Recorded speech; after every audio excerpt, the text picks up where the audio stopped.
All right, let's get started. I want to share with you the book, The Theory of Multidimensional Reality. This is one of several books that I'm going to share, and I have so much information to go along with it that it's really difficult for me. So if you'll bear with me, I'm going to just follow the script, and once I get comfortable, I can get off, but otherwise we'll never get there because I'll go off on all kinds of tangents. There's just too much information. And then if you have a comment, I can go back and address anything that I wasn't clear or I didn't do well explaining, right? So thank you for bearing with me. Today's theory matter is dominant in our universe, and understanding the relationship between matter and energy is really everything. So there was a big difference between Plato and Aristotle, and the Hebrews adopted the Plato or the Roman theology of life for the Bible, the Torah, and moving forward. It's amazing at how something like that can undermine a whole civilization, because what we believe is foundational. And if we're given the wrong set of information, what's going to happen? Look around, right? So the universe is either a product of information or the information creates the matter world, right? And what about if the matter world is transmitted from another time-space relationship into ours to create our reality? That's basically multidimensional reality. It's basically that we are a computer in a computer in a computer in a computer. And there's a head honcho that started it all. And no one knows. However, this theory of multidimensional reality really makes more sense than anything. And it takes into consideration quantum theory and string theory. And that's what I always said to Doug, why not both? Why do we have to get stuck with one? You know, whoever wrote the program can do whatever the frick they want. And they did. And then we did, because we're also a program. And we've got to be careful not to be programmed unless we want to be. Off on a sidetrack. Back to the script. So what Doug wanted to find out was what caused the magnetic reversal, the ice ages, the mass extinctions, and why did they occur together?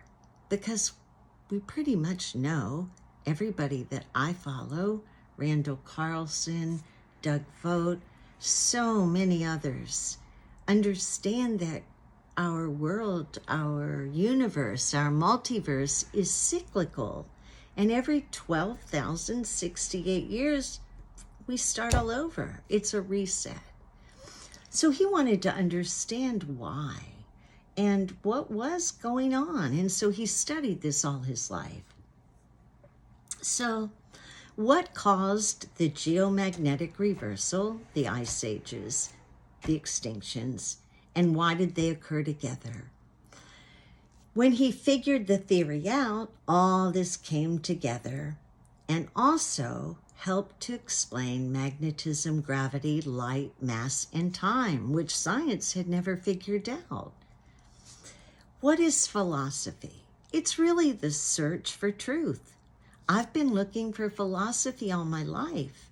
I got stuck in the 70s. Well, first, I loved God and Jesus, and then I got stuck in the 70s, and I went through the white witch and the reading the tarot cards, and then I found Jesus at a hard time, and then I did that for 33 years, and then I found that was just a tiny part of the big picture. And so, yeah, there's so much more. And the way we run our lives is based on our underlying philosophy. So if my philosophy, for instance, is do unto others as I would have others do unto me. Well, how do I know what others would have done unto them? And how do I know if others want done to them what I want done to me? I don't. And that doesn't work. And what about turn the other cheek? Well, sometimes, damn, you're not supposed to. And I did that turn the other cheek stuff. It doesn't work. And then the mind is the enemy of God. Come on. Yeah, it just gets better and better. And I followed it for 33 years and I could kick myself. But it's all a journey, and it all helped me to understand where we are now. And I'm always on a search for truth in science and spirit, because they have to go together, period. Okay. So, a search for truth, wisdom, or knowledge through logical reasoning rather than factual observation. So, like Covey told the story of the man on the subway, and he was sitting there and he's reading his paper on his nice little habitual jaunt to work in his little area. And a man gets on with 4 kids, and the kids are banshees, and they're crawling over the seats and jumping through the windows. And finally, the businessman gets too much, and he tells the father, "What the heck is wrong with you? These kids are going to get hurt." And the father says, "I'm sorry. We just came from the hospital, and their mother died, and they've been up all night." Our judgment is so shallow. But you see, right there is a perfect example of basing what we see, our judgment on what we see, factual observation, rather than logical reasoning. And for logical reasoning, we have to do some inspection and some work and ask some questions, which we're not used to doing.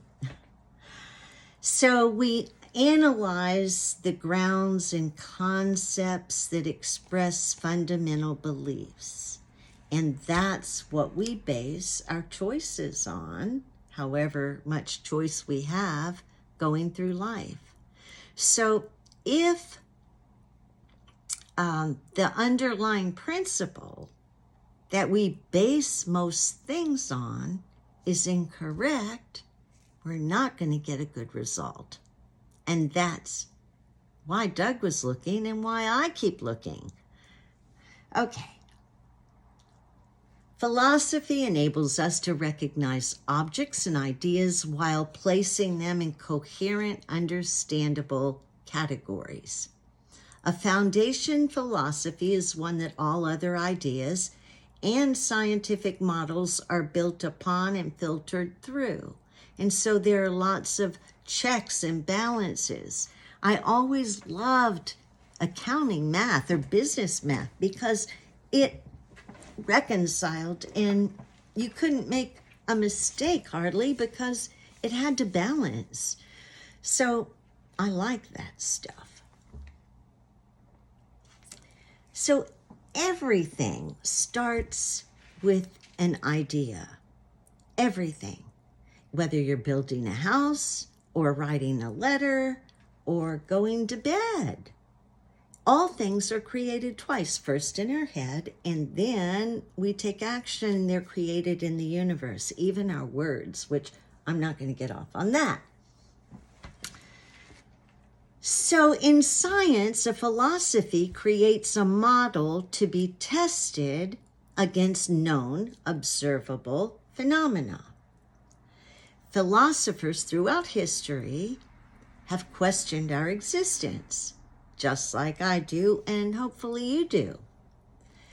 What is existence? What is being? And what is reality?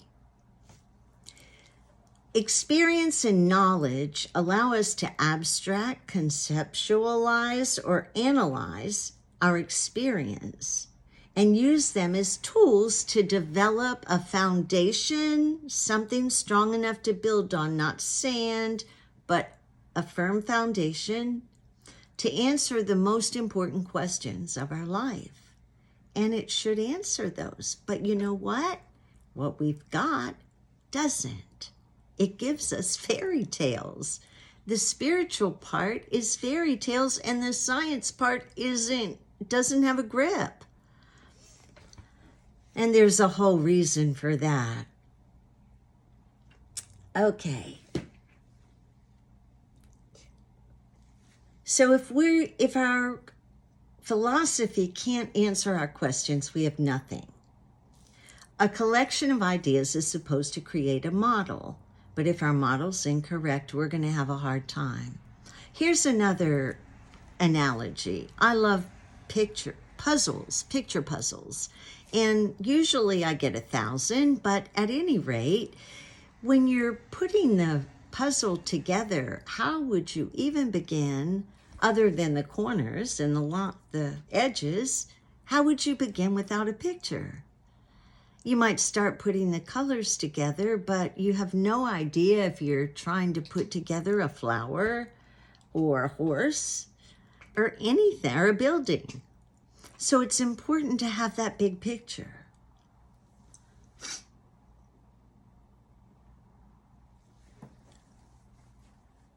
Okay.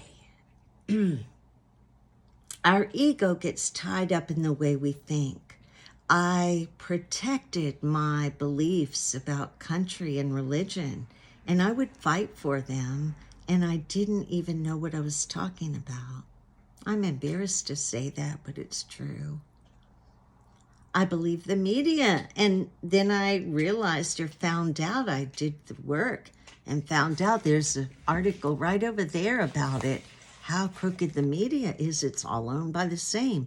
I thought I was so smart because I went from Fox to BBC, and then I realized BBC's owned by the same, and then I went to Sky News, and then I realized they were owned by the same. I mean, it just goes on and on. Now I listen to India sometimes, or ground news or none, which is my preference. It's all a joke anyway. It's really a joke. Once you get separated from politics and religion and stand back, you go, oh my God. Oh my freaking God. They are just wrapping us. And it's true, it's just all entertainment. Okay, or we'd have known a lot more about where we live and who we are than we do. So there are religious philosophies, Buddhism, you know, all the religions. There are science philosophies. There are all kinds. So the theory of multidimensional reality really covers all this, and that's what I want to move on to. So determinism is predominant in current day science, which is a matter-oriented philosophy, a pragmatic viewpoint of an engineer who wants to know the cause and effect of environment so that outcomes can be predicted and products built with favorable results. That's determinism, right? The word science and physics comes from the word physical, which means the study of matter, structure, matter in the universe, including its measurement.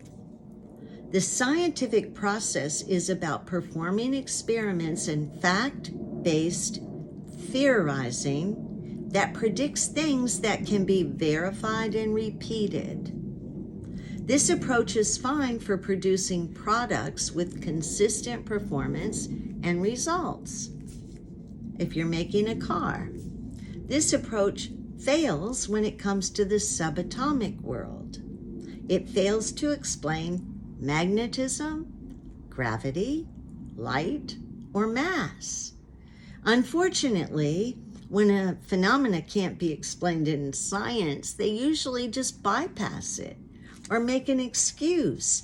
Because what happens is, if those at the top with the money and the power and the say-so, which all goes through patents and grants, if they don't want something known, they don't fund it. And that's just how it is. And so it must be very frustrating to be a scientist. I've been around him just lately, and man, tough stuff. Unfortunately, when it can't be explained, they overlook it, or they come up with a workaround, or they ignore it because they don't have the time and money. So string theory has caused a departure from quantum mechanics to understanding gravity and light. But in the long run, cooperation between countries and science and spirit has just not been there. Dr. Harvey of Chicago, University of Chicago, was a proponent of string theory, and he said, "Why am I spending my whole career on something that can't be tested experimentally?" Sir Karl Popper's philosophy on scientific theory was that it can never be proven or only falsified. So they should be used as calculation tools and never as religious dogma. Admitting something is wrong or that we don't know is really the beginning of discovery and the end of wasting time and money on dead-end theory. And that's exactly why I'm here, is because I got sick and tired of just believing the dogma. Over 40 philosophers since the Hebrews and classical Greeks have debated the importance between mind and matter. The atom won, probably because our attachment to the physical body. So that means that matter is physical. It doesn't have conscious. It doesn't have life. And